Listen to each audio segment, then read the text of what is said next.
Assalamualaikum warahmatullahi wabarakatuh. Perkenalkan, nama saya Rahmat Hirfan, NIM 180200132, kelas FSC 18. Di sini saya ingin mempresentasikan soal UAS. Pertama yaitu ada jelaskan tahapan dalam proses eksplorasi migas. Yang pertama ada studi geologi. Studi geologi dilakukan untuk memahami struktur atau susunan batu di bagian bawah. Dari hasil studi ini dapat diketahui lebih lanjut dengan menggunakan studi geofisika. Kemudian ada studi geofisika. Studi geofisika bertujuan untuk mengetahui sifat fisik batuan, mulai dari permukaan hingga kedalaman beberapa kilometer di bawahnya. Proses ini berlangsung lama, selama 6 bulan hingga setengah tahun, tergantung luas daerahnya. Kemudian ada survei seismik. Survei seismik ini metode yang paling banyak dilakukan oleh perusahaan-perusahaan yang lainnya, karena bertujuan untuk mengetahui sifat fisik batuan. Melalui kegiatan seismik, keadaan di bawah tanah dapat dikonstruksi menjadi gambar. Nah, ini ketika nanti melakukan pengeboman, diledakkan di bawah tanah, lalu gelombang hasil ledakan tersebut diambil, lalu diteliti apakah di dalam bawah tanah tersebut ada kandungan gas oilnya. Kemudian pemboran eksplorasi. Kegiatan eksplorasi mengandung risiko dan ketidakpastian yang sangat tinggi, maka dibutuhkan modal yang sangat besar juga. Risiko terburuk dari kegiatan ini adalah dry hole atau tidak ada cadangan migasnya. Tetapi keduanya tidak dapat ditemukan tanpa melalui kegiatan eksplorasi. Kemudian ada jelaskan tahapan yang dilakukan dalam proses operasi pemboran. Pemboran eksplorasi adalah mengambil dan merekam data geologi yang ditembus oleh alat bor. Maka ketika alat bor telah dimasukkan, maka kegiatan eksplorasi dimulai, yaitu dengan cara direkam dan diambil datanya. Kemudian pemboran delineasi. Pemboran delineasi adalah sumur-sumur yang bertujuan untuk mencari batas-batas penyebaran migas pada lapisan penghasilannya. Kemudian ada pemboran pengembangan. Pemboran pengembangan adalah pemboran sumur yang akan difungsikan sebagai sumur-sumur produksi. Di sini ada tahapan yang dilakukan dalam penyelesaian sumur. Sebelumnya, well completion adalah pekerjaan yang dilakukan setelah pekerjaan pemboran, logging, serta pemasangan casing dan flag pada suatu sumur yang sudah dilakukan. Dalam melakukan pekerjaan well completion atau penyelesaian sumur, dapat menggunakan rig yang sama dengan rig yang digunakan pada saat pekerjaan pemboran yang dilakukan, ataupun dapat digunakan juga sonombing unit atau unit yang lebih kecil. Well completion dapat dilakukan untuk memperbaiki keadaan sumur sehingga dapat meningkatkan kemampuan pengurasan cadangan minyak bumi yang terdapat dalam suatu sumur. Kemudian jelaskan tahapan apa saja yang dilakukan dalam salah satu kegiatan work over well service. Sebelumnya, well service merupakan suatu bagian yang bertugas menangani kegiatan yang berhubungan dengan sumur. Kegiatan tersebut meliputi usaha agar sumur siap berproduksi, in-cell completion, maupun usaha perbaikan sumur akibat kerusakan saat berproduksi, work over. Nah, di sini ada well service job. Well service job pada prinsipnya adalah kegiatan atau pekerjaan untuk merawat suatu sumur supaya dapat terus berproduksi sesuai dengan yang diinginkan. Untuk merawat sumur ini diperlukan alat yang dapat membantu untuk mempermudah setiap pekerjaan yang dilakukan.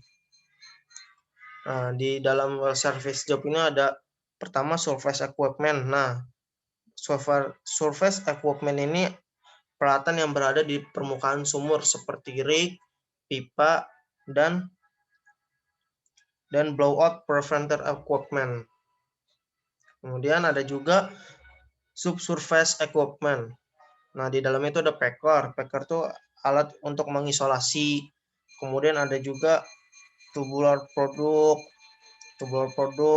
Terus ada juga sand pump atau pompa pasir. Kemudian ada workover.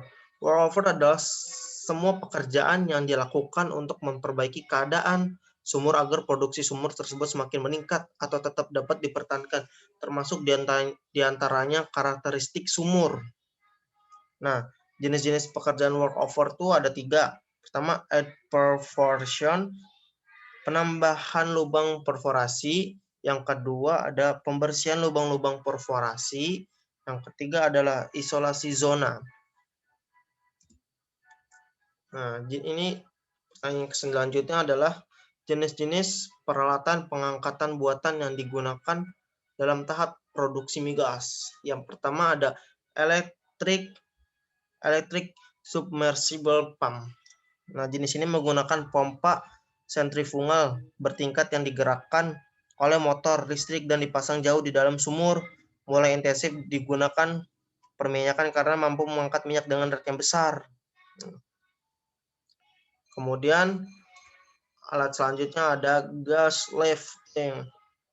Nah, gas lifting ini salah satu bentuk sistem pengangkatan buatan artificial lift yang lazim digunakan untuk memproduksi fluida dari sumur-sumur minyak bumi. Sistem ini bekerja dengan cara menginjeksikan gas bertekanan tinggi ke dalam ruang antara tubing dan casing. Dan kemudian ke dalam tabung produksi sehingga terjadi operasi aeration yang mengakibatkan berkurangnya berat kolom fluida dalam tubing. Nah, kelebihan pada alat ini, yang pertama biaya peralatan untuk instalasi gas lifting biasanya lebih rendah, terutama sekali untuk pengangkatan sumur dalam. Terus umur peralatan ini lebih lama, lebih awet lah. Kemudian biaya operasi biasanya lebih kecil, berarti lebih murah, terutama sekali untuk deep life. Kemudian pasir yang ikut terproduksi tidak merusak kebanyakan instalasi gas lift. Terus kemudian ada sucker pumping. Sucker pumping ini menggunakan pompa elektrikal mekanikal yang dipasang di permukaan menggunakan prinsip ketup searah atau charge valve. Pompa ini mengangkat fluida formasi ke permukaan. Nah, jadi fluidanya diangkat ke permukaan karena pergerakannya naik turun. Seperti mengangguk. Pompa ini terkenal dengan julukan pompa angguk. Umumnya digunakan di dunia perminyakan karena relatif murah dan mudah pengoperasiannya.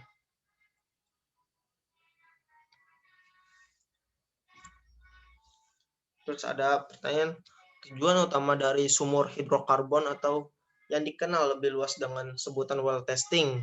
Nah, informasi berharga diantaranya adalah, tujuan utama dari suatu pengujian sumur adalah untuk menentukan kemampuan suatu formasi untuk berproduksi. Apabila pengujian dilakukan dengan baik dan kemudian hasil dianalisa dengan baik, maka banyak informasi-informasi yang sangat didapatkan, yang sangat berharga seperti yang diperoleh permeabilitas formasi, kerusakan formasi di sekitar lubang,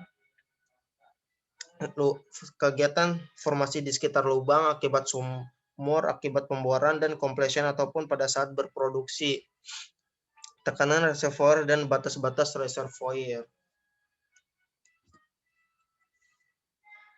Kemudian di sini ada jelaskan tahapan memproduksikan migas dari reservoir hingga titik searah atau delivery point.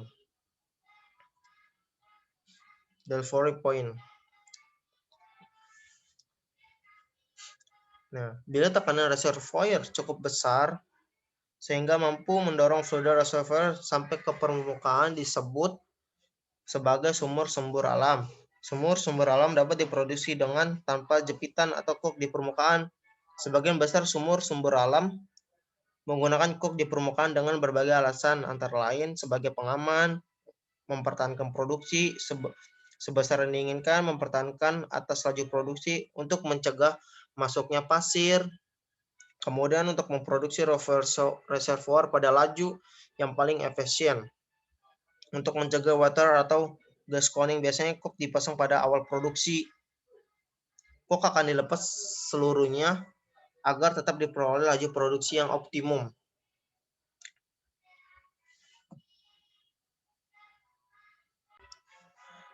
Maksud sumber buatan adalah untuk mempertahankan tekanan produksi dasar sumur yang berkurang sehingga formasi dapat memberikan fluida reservoir yang diinginkan. Pada tahap awal, suatu sumur dapat melakukan tugas ini dengan tenaganya sendiri.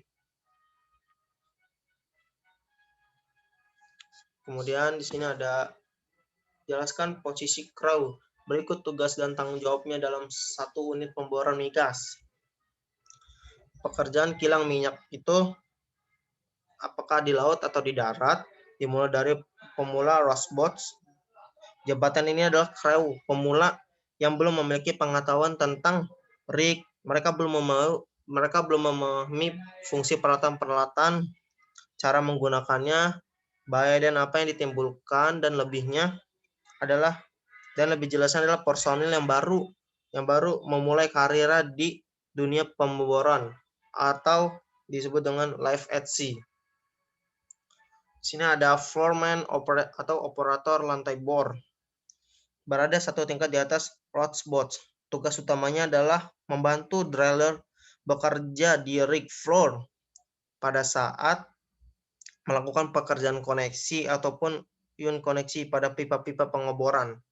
Mereka dituntut harus memahami langkah-langkah kerja penggunaan peralatan kerjanya.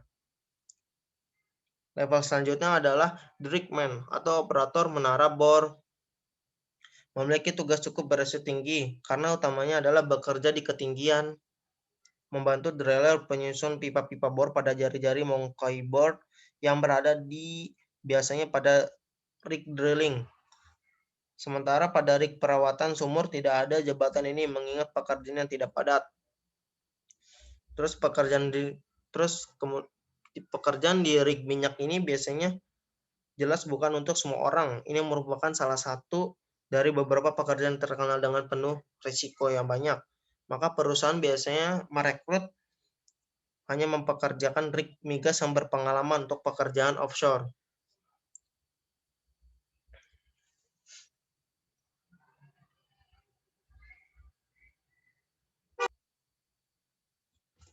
Terus di sini ada gambar typical drilling rig organization. Struktur organization di sini ada drilling kontraktor, di bawahnya ada equipment department, terus ada rig design management, kemudian ada oil company atau well operator. Di well operator itu ada accounting department, reservoir engineering, dan land department. Kemudian di sebelahnya ada drilling service companies. Di bawahnya ada drilling fleets, drilling plants. Baiklah, cukup sekian dari saya. Bila ada kata-kata yang salah, mohon dimaafkan. Billahi taufiq wal hidayah. Wassalamualaikum warahmatullahi wabarakatuh.